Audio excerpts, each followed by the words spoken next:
had this demon who was oppressing my finances, which is okay because I can just say the prayers and he would leave it alone. Then he would start it again. I'd beat him up and he'd leave it alone. And we played this cat and mouse thing for a while, and I finally started getting irritated with that. But the primary concern I was having is people were coming to me with cases that were true diabolical oppression. We're not just talking about coincidences that happen to people. Because once in a while, somebody who's kind of aware of spiritual warfare will say, I got an auto accident. You think that's diabolic? No, it's just your bad driving skills. Right? So, but we're talking patterns. With oppression, that's how you know it's diabolic. It's usually from the patterns, like, doesn't matter what I do, I can't succeed. I can't seem to get going on this particular thing, or I have this perfect thing, and it's taken to somebody, and they just all of a sudden they think at first yeah, this is great, we want to do it, and the next thing you know, we just get this phone call, we're not interested. Boom. Or the person just loses their job for no reason whatsoever. Or the people around them, putting aside your own personality defects, the people around them will all of a sudden just start turning on them and cutting their friendships off with them without any reason whatsoever. Oppression is a very broad category. It primarily deals with things external. Even people's health can be the result of oppression. I knew a priest who was an exorcist. This woman had this chronic eye problem. He said the exorcism over her, it broke the oppression. The next day her eyes cleared up and she'd had this problem for some time. So some health issues, not all health issues. Sometimes you just got bad DNA. I mean, that's just part of the issue, especially with genetic entropy, by the way. Most people don't know that genetically we are decaying. We are not improving. It's genetic entropy itself, which the genetic community knows, is an absolute negation of evolution. Boom. That's it. It's over. All you have to understand is that we're going down. That's why a scientist just recently said that genetically we're getting dumber than our prior generations. Okay, we have more advanced technology, but that doesn't make us smarter. Okay, all that being said. Another thing that there are other kinds of oppression the demons will start doing. And that is, they'll start agitating the persons, affecting their sleep. Very high levels of oppression, or they'll start chattering to the person. Doesn't mean they're possessed. They'll start chattering to the person. Usually with stuff like that, you're supposed to ignore it. They'll, with oppression, the goal is to get you to start paying attention to it and start obsessing about how bad your life is and how bad things are going, so that from that disordered concern and thinking about it, then they can insert themselves into your thinking pattern and then drive you down and eventually get you to do something really stupid so that they can possess you. So I had this case where the demon was oppressing the woman's finances so severely, it was literally hand to mouth. And then I started, because I have this website, any money that I get off the website, I give to the poor. So I was basically feeding her. So then he shut that down. So then I figured, okay, now I got to get him out of that. So, and it'd start and stop and start and stop and start and stop. So I figured, because with me beating him up, I'd start for a while and then I'd get distracted and then he would start his thing again. So when after she had defeated him, and that's all the other areas, he said the only thing that remains is the oppression. She has to defeat me in the area of oppression.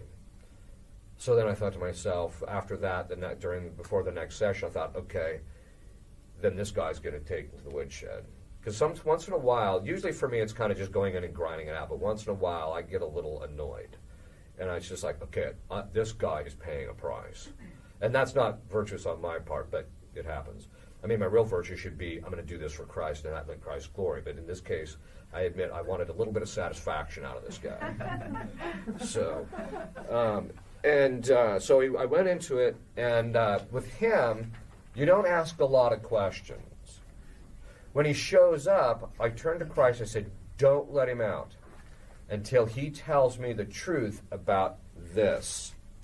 And then I don't ask any more questions. I just beat him and beat him and beat him and beat him and beat him until he finally just can't take it anymore, and he just coughs up the information, which usually takes for him somewhere between 45 minutes and 2 hours of just nonstop beating him up. What happened was he basically, through 3 sessions, very brutal sessions, they lasted for between an hour and a half and 2 hours each, because he knew he knew that if we understood this, it could change the dynamic, which it did in her case. Once we did what he told us had to be done, It broke his influence on my finances. It broke his influence in her finances. Her life has changed significantly on the material level, although it's not perfect by any stretch of the imagination because she was so destitute. Other people who have used it have found it has had an effect. He made me pay a price for it, but that's okay. I'm willing to do that. So this is what he essentially said. He said, we do not have the right to afflict people or cause problems in these areas of their life by shutting off their finances or destroying their relationships. We have no rights here. Christ gives us permission to do it, but we don't have any rights. We do it hoping the person will play the victim when it happens. What's that mean? It means that when something really bad happens in their life, they'll just think to themselves, oh, look what's happening. There's nothing I can do about this. It keeps recurring. Everything I do isn't working. So they just kind of give it over so then they can just maraud the rest of the person's life. That's their goal, or just be unimpeded. He said, what you have to do is, since we have no rights, but you do, by the natural law. The natural law, according to Leo the 13th, states that we have, which we know by reason, that we have rights over our property. We have rights over our good reputation. We have rights over the product of our work. And so what he was saying is, you have rights over these things. You need to reassert your rights and kick us out. And that's what we started doing. So then what I did is, based upon that, I drafted a prayer that talks about how, that basically turns to God the Father and says, I reclaim my rights over these things. Anything I ceded to the demons, I reclaim that. And then you turn to the demon and you bind him and tell him, get out of my finances. You have no rights here, is essentially what the prayer says. Once we started doing that, it had a tremendous impact. There was only one area of oppression I personally had to add something to in my own life. I had to add a devotion to it, and then that finally broke it. In the past, exorcists said the way you break oppression is by an increase in prayer life. That's true. I have seen that, but it's a much longer grind than this process. Now, what demons will very often do is when you start asserting your rights over it, they're like little kids, by the way. So when you come to them and you say, hey, pal, that's mine, they'll kind of take the position, look at, no, mine, right? And then you slap him, and then he coughs it up, and then you can go on about your business. But so when you start saying this prayer, the oppression may increase a little bit because what are they doing? Trying to get you to play the victim. Oh, this isn't working, so you just give up. You just keep reasserting it. And the strength with which you reassert your rights over the thing is how quickly they'll get out and how much they'll get out. Strength is them. Yeah. Like, right. And what do you mean strength? In other words, reassert it? it's not that, get out. It's like, hey, pal, get out. You're out of Push-ups here. at the same time. Right. The other thing is, too, as I discovered in this, is that God actually wants us to reassert our rights over these things. He wants us to defeat the demons. Yes, he permits them, but that's to draw us closer to him in the process of booting them out. So he wants you to do that. And if you're going to do good, especially as actors and writers and producers, if you're going to do good, what's going to happen is they're going to oppress you because they don't want those things coming to fruition. And so that's why now you know what it is, now you know how to get them out. And sometimes in my own personal life, because of the work I do, I have to say that prayer pretty much every day to keep them out of my business. And it's working pretty well so far. Although there's a thing with this is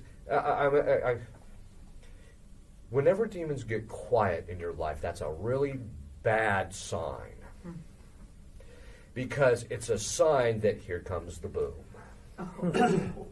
It means there's some area of your life they're majorly messing with, and you're unaware of it. Now, the beauty of this oppression thing is you can say, and by the way, any other areas of my life where you're messing with, you're out of there too. So this seems to have worked. Things kind of calmed down in my own life in relationship to this and other people's lives who have started using this.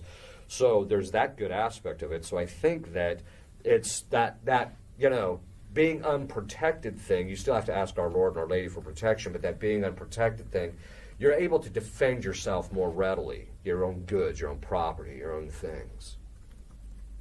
Always be on guard. Yes. You had a question? No. No. Yes. So when you say it because they can't read your thoughts, do you say it out loud? Oh, okay. No, they can't. If you don't say anything, they can't hear your thoughts. Actually, let's talk a little bit about how telepathy works, because that's essentially what happens when angels communicate with each other and with people in heaven, and when eventually we'll be able to. And actually, that's what prayer is. Prayer is a form of telepathy, by the way. Most people don't know this. What telepathy is that the mind of the individual, he has his own thoughts. And those thoughts are governed by his will in moving his mind to think of those thoughts. Now, the demons don't have access to the higher parts of our thing. They can't introduce anything. But when one angel, St. Thomas talks about this, when one angel wants to communicate with another angel, he, in his mind, he thinks of the other angel, and through his will, he basically, through his will, he indicates to the other angel, this, I want to talk to you about something, right? And so then his will is, the mind is then opened, and then he opens it up, okay, and then he can then communicate his thoughts directly to the other angel. That's how they communicate. We do the same thing, except God is always receptive, and the saints are always receptive. We do the same thing in relationship to God, but we just turn to Him and talk to Him, or open up our mind to Him. He just automatically sees it and communicates, and same with the angel, the saints and the angels in heaven.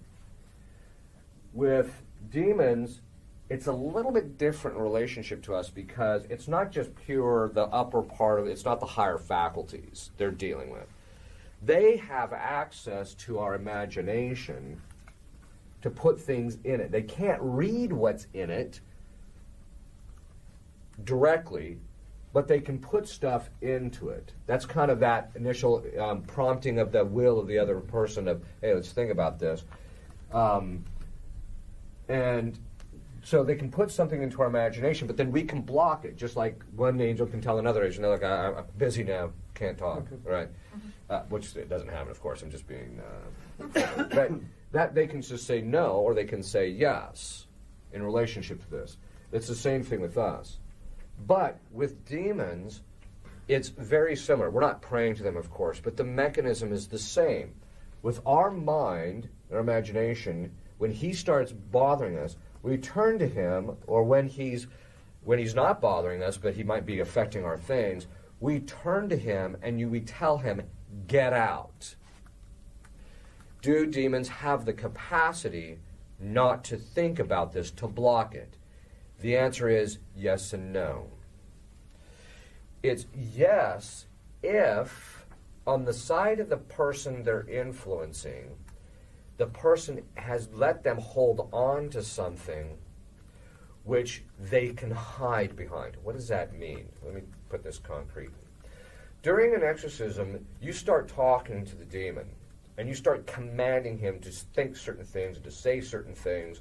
And what happens is, the person that's possessed, if the demon can hide behind something psychologically, like unforgiveness, or some sin they've committed and they won't let loose of it, and he hides behind that, then he can block having to deal with your commanding him. But in the case of oppression, but if there's not that mechanism in place, when you command him by the force of Christ, he cannot say no to what's coming into his mind. And so what happens is, he can try and resist it to some degree, but he can't block having to deal with it.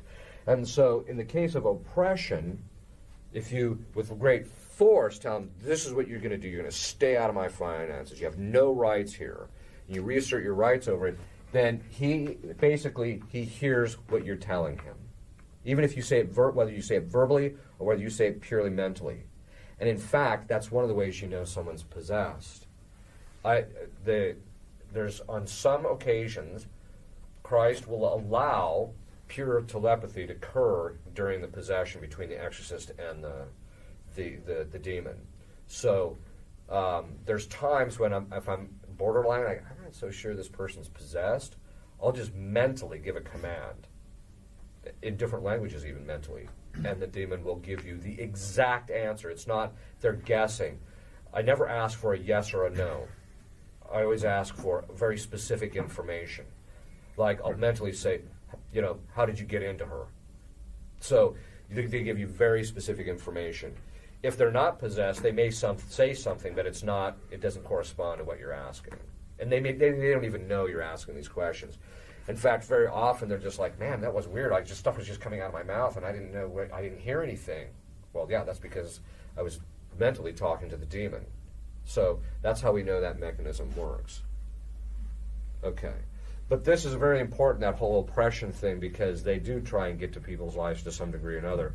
But in your line of work, you're going to be oppressed if you're trying to do the right thing.